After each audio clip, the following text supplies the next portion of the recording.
চলেন আল্লাহর কোরআন বলেছেন কুনতু খায়রা উম্মাতিন উখরিজাত লিন-নাস তা'মুরুনা বিল মারুফ ওয়া তানহাউনা আনিল মুনকার ওয়া তু'মিনুনা বিল্লাহ।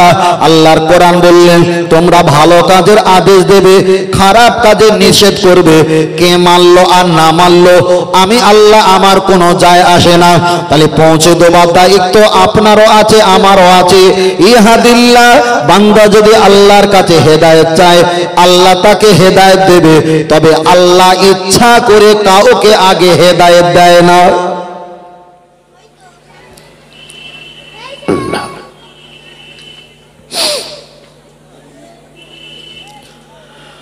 ও আমার জামাত যুবকেরা, চলে না গিয়ে যাওয়া যায়, লক্ষ্য করে দেখা যায়। আমি আপনার কাছে একটাই কথা বলছি, তাহলে পৃথিবীর জমিনে ইসলাম থাকবে কিন্তু ঈমান থাকবে না। যদি বলেন হুজুর প্রমাণ দেন, চলেন আমি আপনার কাছে একটা গুটিগত প্রমাণ দেই। লক্ষ্য করে দেখা যায় আমরা নামাজ পড়ি, নামাজে পড়তে গেলে আমাদের যখন নামাজ পড়ার দায়িত্ব হয়ে যায়, আমরা এশার নামাজ পড়েছি, এশার নামাজ পড়তে গেলে হাদিস দিয়ে পড়তে হয় না কোরআন দিয়ে পড়তে হয়? দাদু ভাই একটু বলো না, কোরআন দিয়ে। আমি যদি বলি বাবা এশার নামাজ ফরজ নামাজ 4 রাকাত, পৃথিবীর সবাই জানে, আর আমি যদি বলি না এশার নামাজ হলো 8 রাকাত, তাহলে তো আমার সমস্যার মুখীন হতে হবেই হবে। ঠিক নামাজ হয় একমাত্র কোরআন দিয়ে, কোরআন ছাড়া নামাজ হয় না। তাহলে আমরা 40 বছর 50 বছর 60 বছর 70 বছর 100 বছর 200 বছর এমনকি আমরা শত শত বছর ধরে শুনে এসেছি কোরআন ছাড়া নামাজ হয় না। কিন্তু আজকে আমি আপনাদের মাহফিলে ঠিক 8টা 10-15 উঠে আপনার কাছে বক্তব্য শুরু করছি। কোরআনের চাইতে হাদিসের সংখ্যা বেশি দিয়ে নামাজ পড়তে হয়।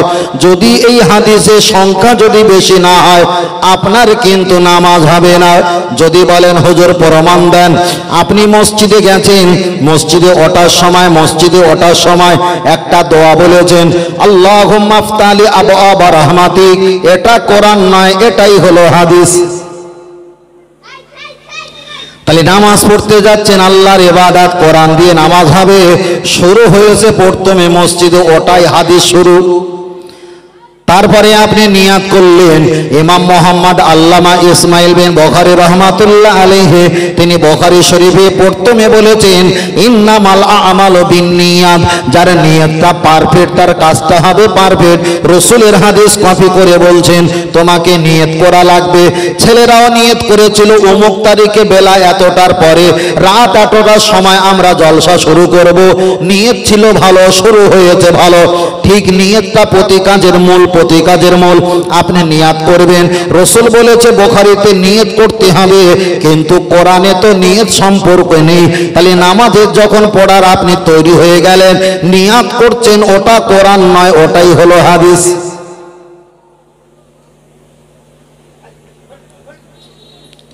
একটু অন্যরকম লাগতেছে না? আল্লাহ ও আমার সোনা মানিকের, আমি আপনাকে বোঝাতে চাই, তাহলে নিয়াত করলেন ওটা হলো হাদিস। নিয়াত করার পর আপনি আর একটা কাজ করলেন, সেটা হলো কি সুবহানাকা দোয়া সানা পাঠ করলেন। সুবহানাকা আল্লাহুম্মা ওয়া বিহামদিকা ওয়া তাবারাকা ইসমুকা পড়তে গেলে সময় যাবে, সংক্ষেপ করে বলছি। তাহলে আপনি দোয়া সানা পাঠ করলেন, দোয়া সানা এটা হলো হাদিস, এটা হলো হাদিস। আপনি দোয়া সানার পর আউযু বিল্লাহি মিনাশ শাইতানির রাজিম বললেন, এটা কোরআনে নেই, এটাই হলো হাদিস। আপনি তারপরে বললেন বিসমিল্লাহির রহমানির রহিম, এটা 114টা যদি সূরা থাকে, প্রতি সূরার উপরে বিসমিল্লাহ লেখা আছে। সূরা তওবা 3-4 আয়াতের পরে বিসমিল্লাহ লেখা আছে।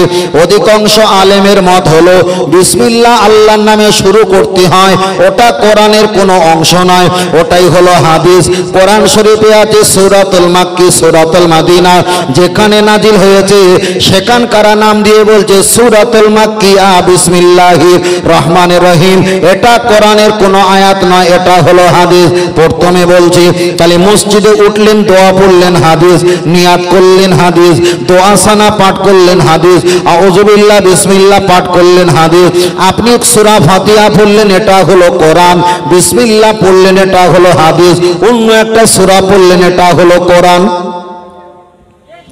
তারপরে আপনি রুকু করলেন, সুবহান রাব্বিয়াল আযীম পড়লেন, এটা হলো হাদিস।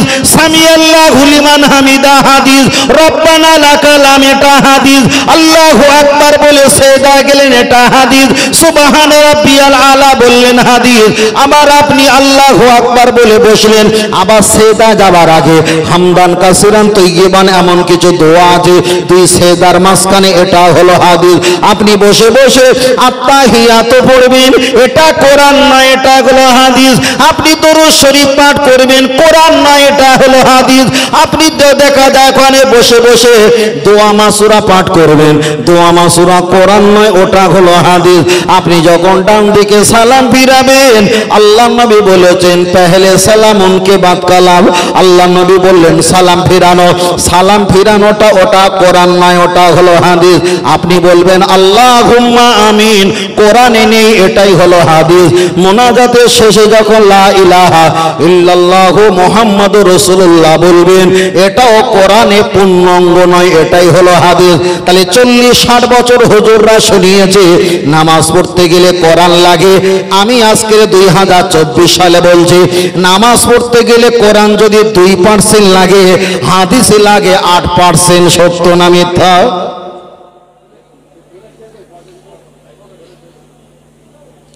ফের বলছি, ওই ডাইজিং লম্বা বড়ি দেখে আর ফকটিয়া চিল্লে দেখে মনে করলো যে ডাইজিং বড়িতে মাল অনেক কিছু আছে, কিচ্ছু নেই।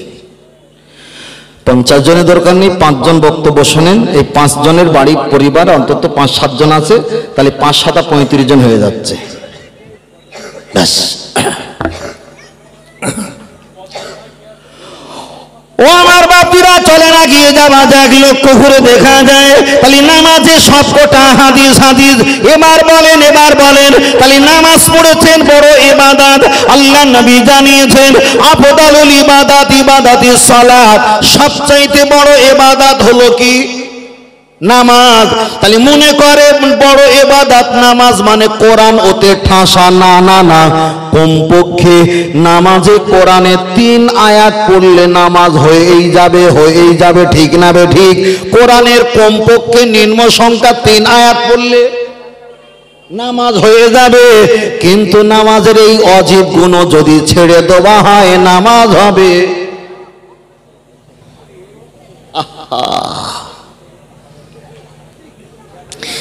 ইমান ইসলাম থাকবে, ইমান থাকবে না। শুধু বোঝাচ্ছি, খুব ভালো করে বুঝবেন। চলেন লক্ষ্য করে দেখা যায়, আমি আপনার কাছে বোঝাতে চেয়েছি লক্ষ্য করে দেখা যায় তাহলে সবচাইতে বড় ইবাদত সেটা হলো নামাজ। আপনি নামাজটা নিলেন ভালো, আল্লাহ নবী বলেছেন আফদালুত তিলাওয়াত তিলাওয়াতুল কোরআন, সবচাইতে বড় তেলাওয়াত হলো আল্লাহর কোরআন। তুমি সেই কোরআনটাও বুকে নিয়েছো, এটা ভালো। সেই নবী তো বলেছে, যে নবী বলেছে বড় ইবাদত নামাজ, যে নবী বলেছে বড় তেলাওয়াত কোরআন, সেই নবী বলেছে বড় জিকির হলো লা ইলাহা ইল্লাল্লাহ মুহাম্মাদুর রাসূলুল্লাহ।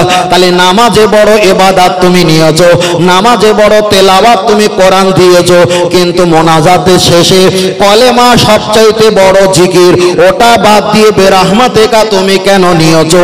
এখানে তোমার মনে মনে বিশ্বাস হয়ে গেছে মুহাম্মাদুর রাসূলুল্লাহ, এটা হয়তো বললে শিরিক হবে, তাই আল্লাহর নাম একটু স্মরণ করা হয়। তুমি কি জানো না তোমার বাপ আমার বাপ প্রত্যেকের বাপ নবী আদম আলাইহিস সালাম 350 বছর ধরে আল্লাহকে ডেকেছিল, আল্লাহ কর্ণপাত করলেন না। আমার নবীর নাম নিয়ে যখন ডেকেছিল, বশিরাত আল্লামা হুজুর কিতাব লিখেছেন, কিতাবটার নাম হলো মিলাদে মুস্তাফা। আল্লাহ নবী আদম যখন আমার নবীর নামের দোহাই দিয়ে ডেকেছেন, আমার আল্লাহ রহমতের নজর দিয়ে তাকিয়ে কান্নাকাটিকে মাফ করে দিয়েছে।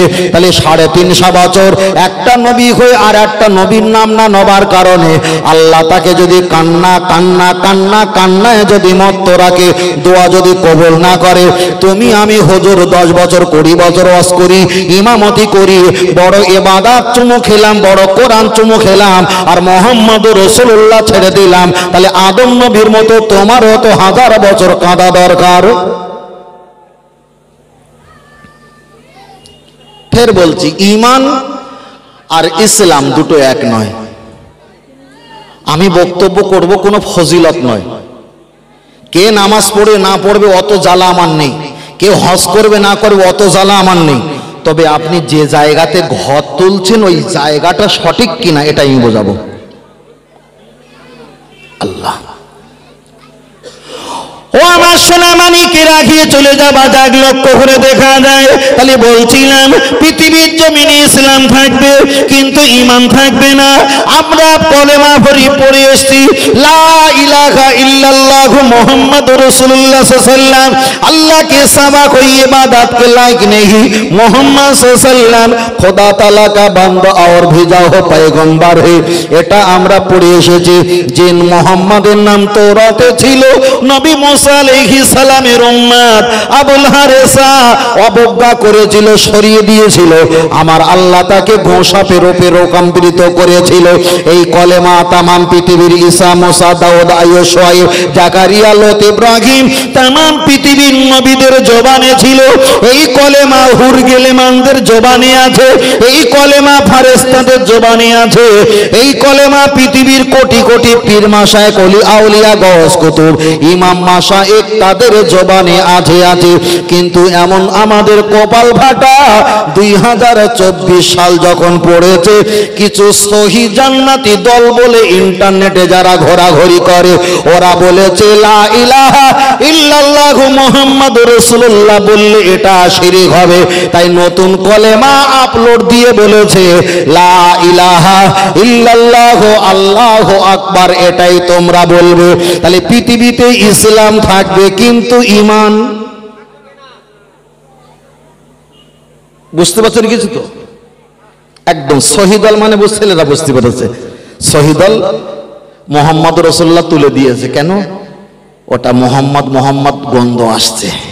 আল্লাহ, কোরআন শরীফের পারা কয় পারা? 30 পারা। কোরআন শরীফের সূরা হলো কয়টি সূরা? 114টি সূরা।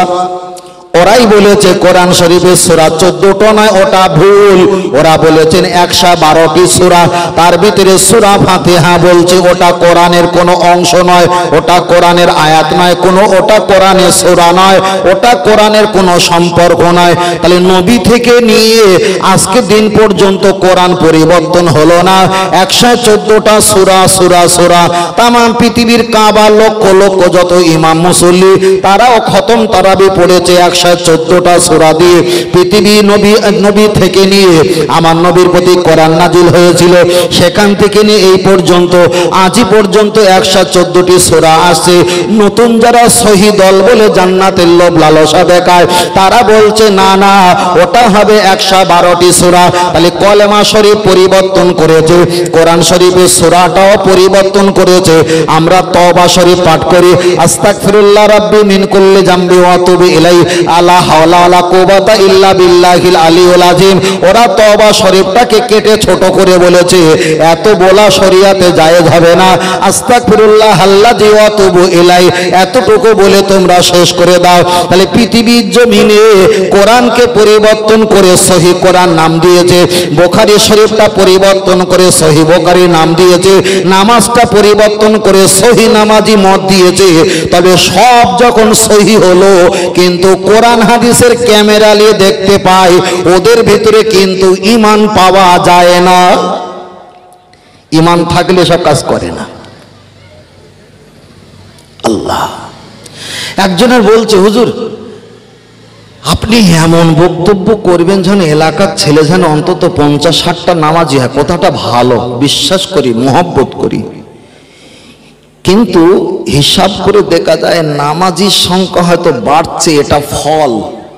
কিন্তু ওই ফল মিষ্টি হলে তখন ফলের মর্যাদা, আর যদি টক হয় ফলের মর্যাদা থাকে না। তাহলে মিষ্টি হলো কোনটা? লা ইলাহা ইল্লাল্লাহর পরে মোহাম্মদ রাসূলুল্লাহ মেনে নেওয়াটাই মিষ্টি, আর মোহাম্মদ রাসূলুল্লাহটা বাদ দেওয়াটাই হলো টক। তাহলে যে নামাজি টক নামাজি, এ নামাজি দুনিয়াতে কোনো দাম নেই, পরকালে কোনো দাম নেই। বেশিরভাগ টক নামাজি ঘুরতেছে। টক নামাজি বলবো, বললে কাঁকড়া মারা তেল কাজ যাওয়া জ্বালা করে উঠবে, কিছু করার নেই, তো জ্বালা করে করুক, কোনো অসুবিধা নেই, বলে একটু হালকা করে। আল্লাহ, রাস্তায় একটু জাম হচ্ছে, ছেলেদের বলবো কমিটি ভাই যারা আছো একটু হালকা করে দাও, মেন রাস্তা তো কত সামাল দেবে তোমরা, মেন রাস্তা। আল্লাহ, ও আমার বাপজিরা, চলেন আমি আপনাকে বোঝাতে চাই, লক্ষ্য করে দেখা যায়, চলেন মসজিদে নামাজের কথা বলছিলাম। তাহলে নামাজ পড়তে গেলে কোরআনের ভাগ যদি 2% থাকে, হাদিসের ভাগ হলো 8%। আপনি কোরআন পড়তে গেলে আউযুবিল্লাহ বিসমিল্লাহ বলতে হয়, সেটা হাদিস দিয়ে শুরু করতে হয়। কোরআনের শেষে বলতে হয় সাদাকাল্লাহুল আলিয়ুল আযীম, আল্লাহ যা বলে সত্য বলে, ওটা হলো হাদিস। অসাদাকার রাসূলুন নবীউল কারীম, নবী যা বলে সত্য বলে, ওটাই হলো হাদিস। হাদিস। এবার আপনার কাছে বলছি, আল্লাহ নবী দুনিয়াতে এসেছেন, আর দুনিয়াতে আসার পর আল্লাহর কোরআন নাজিল হয়েছে অনেক বছর পর। খুব ভালো করে শুনবে, নয়তো গুলিয়ে যাবে। নবী দুনিয়াতে আগমন হয়েছে, তারপরে আল্লাহর কোরআন অনেক বছর পর নাজিল হয়েছে। এর মাঝখানে কোরআন ছিল না, এর মাঝখানে কোরআন ছিল না। ওই জামানার মানুষেরা নবীর হাতে হাত দিয়ে যারা কলেমা পড়ে মৃত্যুবরণ করেছে, তারা কোরআন পায়নি, পেয়েছে কলেমা। তারা জান্নাতি না জাহান্নামী। কেউ যদি বলেই দেয় কোরআন তোমার নাজাত দেবে, এখন যারা কোরআন পায়নি, কোরআন নাজিল হয়নি, নবী যাদের কলেমা পড়িয়েছে, আর যুদ্ধে কিংবা বয়সকালে কোনো কারণে তারা মারা গেছে, তারা কোরআন পেল না, আপনি তাদের জাহান্নামী বলতে পারবেন না। এবার চলেন, নবী দুনিয়াতে এসেছে, আর সিদরাতুল মুনতাহা আরশে আজিমে আল্লাহর কাছে গেছে নামাজ আনতে। নামাজ আনতে আমার আল্লাহ তাকে নামাজ দিয়েছে, অনেক কিছু দিয়েছে, আমি প্রয়োজনটা বলছি, নামাজ দিয়েছে। তাহলে নবী মিরাজ শরীফে গেছে, আর দুনিয়াতে আগমন ঘটে অনেক বছর মাঝখানে সীমাবদ্ধ হয়ে গেছে। তার মাঝখানে তো আল্লাহ নামাজ দেয়নি, কোরআন দেয়নি। ওই জামানায় আরাম মানুষেরা মৃত্যুবরণ করেছে, নামাজ পেল না, কোরআন পেল না, পেয়েছে শুধু নবী। তারা জান্নাতি না জাহান্নামী? তারা তো অবশ্যই জাহান্নামী। কিন্তু আমাদের কপাল ফাটা এমন, আমরা নামাজ পেয়েছি, কোরআন পেয়েছি, আল্লাহ পেয়েছি, কিন্তু মুহাম্মদুর রাসূলুল্লাহ ছেটে বাদ দিয়েছি। এবার বলেন আমরা জান্নাতি না জাহান্নামী?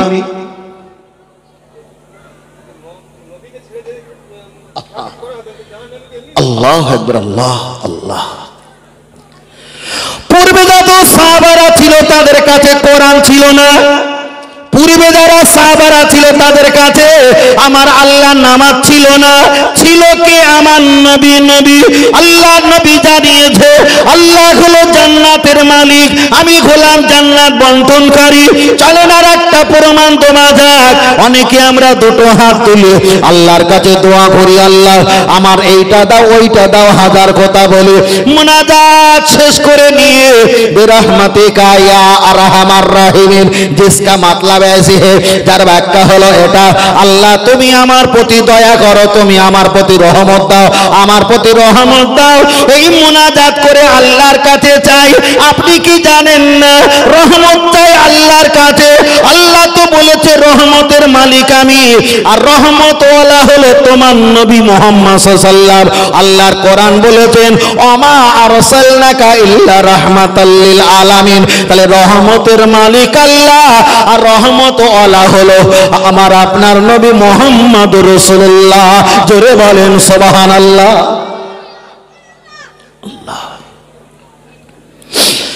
চলেন আপনার কাছে বলছিলাম, ফের বলছি, আপনি মোনাজাত নামাজের শেষে মোনাজাত করতে পারেন আর নাও করতে পারেন, এটা আপনার ব্যক্তিগত ব্যাপার।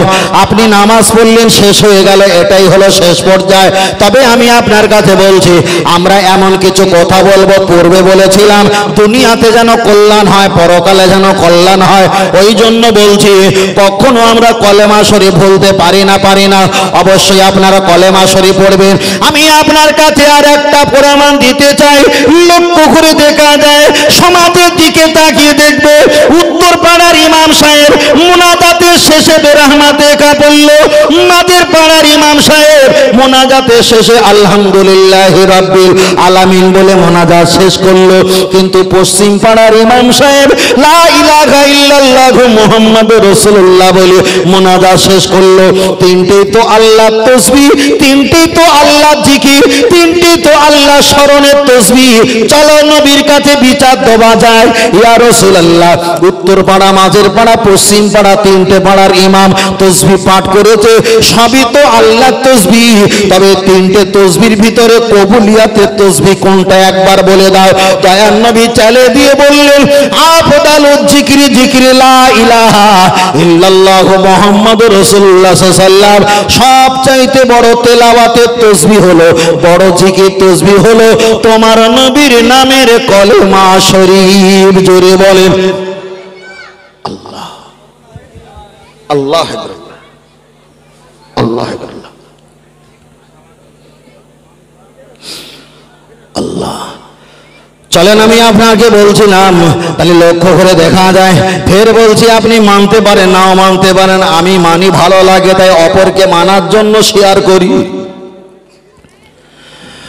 চলেন আগিয়ে যাওয়া যাক। তাহলে আমরা ইবাদত করব, ইবাদত হবে একমাত্র আল্লাহর ইবাদত, আল্লাহর ইবাদত, আল্লাহর ইবাদত, অবশ্যই আল্লাহর ইবাদত হবে। কিন্তু আমি আপনার কাছে বলছি, আপনি নামাজ পড়বেন, নামাজ হলো সবচাইতে বড় ইবাদত, নামাজ হলো সবচাইতে বড়।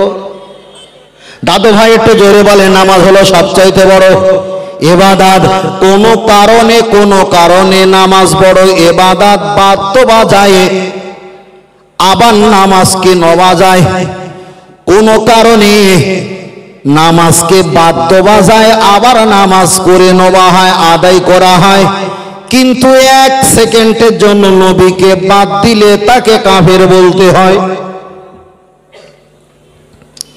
চলেন আমি আপনার কাছে বা সহজে বুঝিয়ে দিই।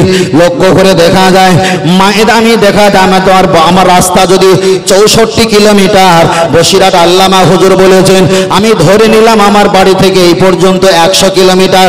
এখন 100 কিলোমিটার রাস্তা দূরত্ব যারা সফর করে তারাই তো হয়ে যায় মুসাফির। মুসাফির হয়ে গেলে জোহরের নামাজ কয় রাকাত পড়বে? ফরজ 4-এর জায়গায় 2 রাকাত নামাজ পড়বে। তাহলে এত বড় ইবাদত মুসাফির অবস্থায় 4 রাকাতের জায়গায় 2 রাকাত চলে এসছে। একদম খুব ভালো করে শুনবে। ও আমার বাতিরা, লক্ষ্য করে দেখা যায়, তাহলে মুসাফির হালাতে 4 রাকাতের জায়গায় 2 রাকাত নামাজ হয়ে যায়। চলেন আপনার কাছে দ্বিতীয় মাস যায়, যে নামাজ এত বড় ভাইটিয়াল বড় ইবাদত, মায়েদের যদি মেন্স ঋতুবতী হয় 6 দিন 7 দিন মায়েদের এই নামাজটা কাজা করতে হয়। তাহলে বড় ইবাদত কিভাবে শুয়ে পড়ছে আমি আপনাকে বোঝাচ্ছি। তাহলে মুসাফির হালাতে 4 রাকাতের জায়গায় 2 রাকাত পড়তে হয়। মায়েদের ঋতুবতী আর মেন্স হলে টোটাল ওই কদিন নামাজকে কাজা আর কাজা, কাজা আর কাজা করতে হয়। চলেন আপনাকে বলছি, আল্লাহর কোরআন বললেন, যারা নেশাগ্রস্ত থাকে নামাজ পড়া দূরের কথা, তো নামাজের ধারে বাড়ে পর্যন্ত যাওয়া যাবে না। চলেন আপনার কাছে আর একটা অপশন বলি, এখানে কি আমার হাজী সাহেব বাবাজি আছে? মাশাআল্লাহ হাজী সাহেব বাবাজি জানারা শুনছেন কিংবা আছেন, আপনাদের দিকে তাকিয়ে আমি একটা কথা বলছি, যারা হজ পাকে চলে যায় আরাফাতের ময়দানে 9 তারিখে জিলহজ মাসে আল্লাহর কাবা শরীফে, যারা হজ পাকে চলে যায় 9 তারিখে জিলহজ মাসে আরাফাতের ময়দানে, নবী আমার ওই জায়গায় আসরের নামাজ পড়ে চলে গেছে, আর মাগরিবের নামাজ দাঁড়িয়ে দাঁড়িয়ে কাজা করেছে, নামাজ পড়লেন না। এবার বলেন, এক ওয়াক্ত নামাজ কাজা করলে আমাদের ইমাম সাহেব, বক্তা সাহেব, হুজুর সাহেব শোনায় 2 কোটি কিংবা 2,80,000 বছর কম বেশি আল্লাহর জাহান্নামে যাওয়া লাগবে। কিন্তু হাজী সাহেবদের জিজ্ঞাসা করো, ওরা তো ওখানে নামাজ কাজা করেছে ইচ্ছা করে দাঁড়িয়ে দাঁড়িয়ে, যে মক্কা শরীফে 1 রাকাত নামাজ আদায় করলে 1 লক্ষ রাকাতের সওয়াব পাওয়া যায়, যে মসজিদে নববীতে 1 রাকাত নামাজ পড়লে 50,000 রাকাতের সওয়াব পাওয়া যায়, যে প্যালেস্তাইন মসজিদুল আকসা মানে ফিলিস্তিনে যে মসজিদ নিয়ে আমাদের মোবাইলে দেখতে পাওয়া যায়, ওই মসজিদে 1 রাকাত নামাজ পড়লে 25,000 রাকাতের সওয়াব পাওয়া যায়। আমি আপনার কাছে বোঝাতে চেয়েছি, আল্লাহ নবী আরাফাতের ময়দানে নামাজটা কাজা করে দাঁড়িয়ে আছেন। আমার নবী জিজ্ঞাসা করলেন, আল্লাহ আমি নামাজটা কাজা করলাম। আমার আল্লাহ জবাব দিয়ে বললেন, হাবিব পৃথিবীতে ঈসা, মুসা, দাউদ, আইয়ুব, শুআয়ব, জাকারিয়া, লূত, ইব্রাহিম তাম পৃথিবীর যত নবীকে আমি আল্লাহ পাঠিয়েছি সব নবীগুলো আমার কাছে এসে বন্ধু হতে হয়েছিল, কিন্তু আমি আল্লাহ তুমি যে আমার হাবিব বন্ধু, আমি তোমার কাছে বন্ধু হবার জন্য আমি আগে গিয়েছিলাম, আমি তোমাকে বন্ধু হিসাবে বানিয়েছিলাম। তবে জেনে রেখে দাও, তুমি ওখানে দাঁড়িয়ে দাঁড়িয়ে নামাজ কাজা করেছো, এতে কোনো টেনশন নয়। তার কারণ আমি আল্লাহ ঠিক করি আর ভুল করি পৃথিবীর কোন নবী ফারেস্তা আমার কাছে কৈফিয়ত নেবে না। ও আমার হাবিব, তুমি ওই জায়গায় মাগরিবে নামাজ কাজা করেছো, পৃথিবীর যত লক্ষ লক্ষ তোমার উম্মাত আসবে ওদেরকেও আমি আরাফাতের ময়দানে নিয়ে আসবো। তুমি যেমন 9 তারিখে এসেছো ওদেরকে 9 তারিখ নিয়ে আসবো, তুমি যেমন আরাফাতে গেছো ওদেরকে আরাফাতে নিয়ে যাব, তুমি যেমন আসরে নামাজ পড়ে এখানে এসেছিলে ওদেরকে আসরে নামাজ পড়ে বার করাবো, তুমি যেমন মাগরিবের নামাজটা কাজা করলে ওদেরকে আমি আল্লাহ কাজা করাবো, তুমি যখন দুবানি হাত তুলে রব্বানা জালামনা বলে কেঁদেছিলে আমি আল্লাহ ওদেরকে কান্নাকাটি করাবো। তবে হাবিব তোমার এই সিস্টেমকে বাদ দিয়ে তাদের সিস্টেমে যারা চলবে, আল্লাহর কোরআন 26 নম্বর পারা সূরা হুজরাত, আনতাহাবাতা আমালুকুম ওয়া আনতুম লা তাশকুরুন, আমি আল্লাহ তাদের ঈমান আমলকে ধূলিসাৎ করে দেব। তাহলে যারা হাজী সাহেব আছে 1 রাকাত নামাজ পড়লে আল্লাহর কাবা 1 লক্ষ রাকাতে সওয়াব পাওয়া যায়, ওখানে 5 বছর নামাজ পড়লে আপনাদের এলাকায় 50 বছর নামাজ পড়লে অতটা নেকি কামাতে পারবে না, কিন্তু হাজী সাহেবরা বলতে পারবে। মুআল্লিমরা 3 তলা 6 তলা 10 তলা ঘর থেকে টেনে টেনে টেনে টেনে ওই আরাফাতের ময়দানে নিয়ে যায়। নবী যে তারিখে গিয়েছিল, যে বারে যে তারিখে গিয়েছিল, যে মাসে গিয়েছিল, যে সময় গিয়েছিল ওই সময় প্রত্যেককে হাজির করা হয়।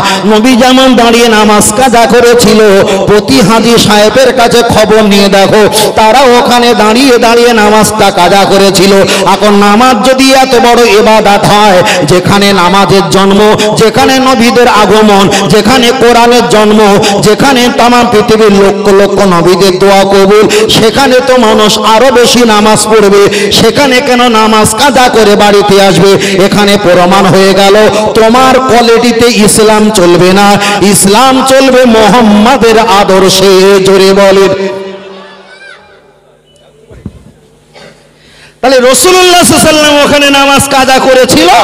আর কেউ যদি বলে আমি এখানে নামাজ পড়বো, তাহলে নবীর ঊর্ধ্বে উঠতে চাইছে না, চায় না? আর কোরআন বলেছে নবীর ঊর্ধ্বে উঠতে চাইলে তোমার ঈমান আমল আমি আল্লাহ বরবাদ করে দেব, তুমি বুঝতেও পারবা না। তাহলে কেউ যদি নবীর ঊর্ধ্বে যদি ওঠে সেও ক্ষতি, আর কেউ যদি নবীকে টোটাল সরিয়ে দেয় সেও ক্ষতি। বারবার বলছি 40 বছর 60 বছর তুমি ধর্ম পালন করেছো, হোক স্টেজে, হোক মেম্বারে, হোক মসজিদে, আর হোক পাড়ায় পাড়ায়, মুহাম্মদুর রাসূলুল্লাহটা কেন বললে না? বেরহমাতেকা 40 বছর বললে, আর বাদ বাকি বাঁচবে 10 বছর, আর বাদ বাকি তোমার বাপ বলবে মুহাম্মদুর রাসূলুল্লাহ। তাহলে এখানে প্রমাণ হয়ে গেছে তোমার ভিতরে নামাজ ভালো লেগেছে, তোমার ভিতরে হজ ভালো লেগেছে, তোমার ভিতরে যাকাতটা ভালো লেগেছে, তোমার ভিতরে ফিতরা ভালো লেগেছে, তোমার ভিতরে টুপিটা ভালো লেগেছে, তোমার ভিতরে দাড়ি ভালো লেগেছে, কিন্তু তোমার ভিতরে মুহাম্মদ রাসূলুল্লাহ ভালো লাগেনি। তাই পূর্বে বলেছিলাম পৃথিবীতে ইসলাম থাকবে, ঈমান থাকবে। খেয়াল আসছে? ও কত হুজুর ধরা যাবে। ঈমান জিনিসটা খুব সহজ না। ফের বলছি ঈমান জিনিসটা খুব সহজ নয়। মুখেই বলবি আমি কলেমা শরীফ পড়ি, কিন্তু আমাদের সে শক্তি, সে পাওয়ার নেই, সে পাওয়ার নেই। কেন? রাসূল জানতেন যে কারা ভালো আর কারা খারাপ, রাসূল জানতেন। বারবার করে রাসূলকে ইঙ্গিত করে বলা হতো মুহাম্মদ সাল্লাল্লাহু আলাইহি ওয়াসাল্লাম খবরদার আমার কাছ থেকে তুমি সরে যেও না, তোমাকে ক্ষতি করে ফেলবে। তাই নবীকে ক্ষতি করেছিল। এবার আর একটা কথা বলছি, ফের অন্য রংটা মাখিয়ে দিচ্ছি যাতে করে সুন্দর কালারফুল লাগে। নবী দুনিয়াতে এসে মার খেয়েছিলেন সবচাইতে কি কারণে? এখন ইসলাম প্রচার হচ্ছে, টোটাল একটা মানে ব্যাকগ্রাউন্ড, কিন্তু কোনো একটা বিষয়বস্তু নিয়ে নবী সবচাইতে মার খেয়েছেন, এবং নিজের এলাকা থেকে সেই বিষয়বস্তুটা কোনটা জানেন? খুব ভালো করে, খুব গভীর মনোযোগ, একটু মোহব্বতের দিলটা একটু খেয়াল করেন, সহজে আসবে। আমরা বারবার বক্তব্য নসিহত করে বলি, আল্লাহ নবী দুনিয়াতে নামাজের জন্য কতই না কষ্ট করেছে। আমি এতগুলো মানুষের সামনে ফের বলছি, আল্লাহ নবী দুনিয়াতে নামাজের জন্য কতই না কষ্ট করেছে। কথাটা হচ্ছে 99% ভুল, 1% ঠিক। 99% ভুল, 1% ঠিক। কোন হাদিস এসেছে নবী যখন নামাজ পড়তেন ওরা পচা উটের ভড়ি গোনো আর ভড়ি গোনো, চেহারা গোনো, চামড়া গোনো কম্বলের মতো লম্বা করে নবীর গায়ে ফেলে দিতেন। নবী যাতে উঠতে না পায়, দম বন্ধ হয়ে যাতে মারা যায়। নবী নামাজ পড়তেন, নবীর পিছনের জুতা মোবারক গুলো চুরি করে নিতেন। নবী নামাজ পড়তেন, পাশে ওরা অট্টহাসি চিল্লাচিল্লি করতেন। এখানে হয়েছে 1% নামাজ পড়ার সময় নবীকে কষ্ট দিয়েছে, কিন্তু 99% নবী কষ্ট বেশি পায়নি। একটাই কারণে কষ্ট পেয়েছিল, যে বক্তব্যটা আমার লাইন ওই বক্তব্যটার ভিতরে আছে। চলেন আপনাকে বলা যাক, আপনারা মুসলমান, মুসল্লি, নামাজি, ইমানদার, আলহামদুলিল্লাহ। আপনাদের যদি নামাজের কথা বলি আপনারা কি আমাকে মারবেন? মারবেন না। আপনাদের যদি যাকাতের কথা বলি আপনারা আমাকে মারবেন না। আপনাদের যদি হজের কথা বলি আপনারা মারবেন না। আপনাদের যদি ফিতরার কথা বলি আপনারা আমাকে মারবেন না। কিন্তু নবী যখন নামাজের কথা বলেছিল, কাফেরদের বলেছিল না সাহাবাদের? না না না, নবী নামাজের কথা যখন বলেছিল কাফেরদের না সাহাবাদের? সাহাবাদের। কেন? কাফেররা ঈমান আনেনি, নামাজ তাদের প্রতি জায়েজ নয়। সাহাবাদের নামাজের কথা বলেছে। বলেন, যে সাহাবারা বুকটা চিরে দেয় নবীর জন্য আর নামাজের কথা বলার জন্য সাহাবারা কি নবীকে মারবে? তাহলে কেউ যদি বলে নবী নামাজের জন্য সারাটা জীবন মার খেয়েছে, 99 ভুল, 1% ঠিক। নবী কোনো জায়গায় অপমান হয়েছে, তবে নামাজের জন্য নবী বেশি মার খায়নি। রোজা রাখার জন্য নবী মার খেলো না, হজ করার জন্য নবী মার খেলো না, যাকাত দিতে বলেছে তার জন্য মার খেলো না, ফিতরা করতে বলেছে, দিতে বলেছে তার জন্য মার খেলো না। মার খেয়েছে একটাই কারণে, এলাকা ছেড়েছে একটাই কারণে, যেই বলেছে আনা আনা, আমি মুহাম্মদ রাসূলুল্লাহ, আমি যে আল্লাহর নবী মেনে নাও। তখন নিজের প্রতিবেশীরা মক্কা থেকে মদিনা শরীফে পাঠিয়ে দিয়েছে, হুজুর তুমি নামাজের ওয়াজ করবে, শ্রোতা তোমার কিছু বলবে না। তুমি যাকাতের কথা বলবে, হুজুরকে চুম্বন খাবে। তুমি ফিতরার কথা বলবে, হুজুর কোরআন দিয়ে ওয়াজ করেছে। যেই নবী যেমন নবীর পরিচয় দিতে গিয়ে এলাকা ছেড়েছিল, আমিও যদি নবীর পরিচয় দেই, কিছু হিংসুকি শ্রোতা বাইরে যারা আছে তারাই বলবে ফিতনাবাজি বক্তা। তাহলে ওই জামানার মূর্খ আর এই জামানার মূর্খ এখনো পর্যন্ত তাদের বংশ জারি আছে, ঠিক না বেঠিক? আল্লাহ খুব ভালো করে, ফের বলছে খুব ভালো করে বসবে। আজকের আমাদের ভিতরে সমস্যা হয় কি নিয়ে? যা সমস্যা হয় নবী নিয়ে, বেশিরভাগ সমস্যা হয় নবী নিয়ে। আল্লাহ ও আমার সোনা মানিকের, আমি আপনাকে বলছিলাম, তাহলে নামাজের কথা বলছিলাম, নবীর কথা বলছিলাম। দেখা যায় আরাফাতের ময়দানে নামাজটা কাজার কথা বলছিলাম। নবী যেখানে, আমার আল্লাহ দয়া মায়া রহমত আর বরকত সেখানে। চলেন একটাবার আগিয়ে যাওয়া যাক। আমরা যারা এখানে আছি আমরা সকলে আল্লাহ এবং রসুলের ইত্তেবা, আল্লাহর হুকুমকে পালন করি।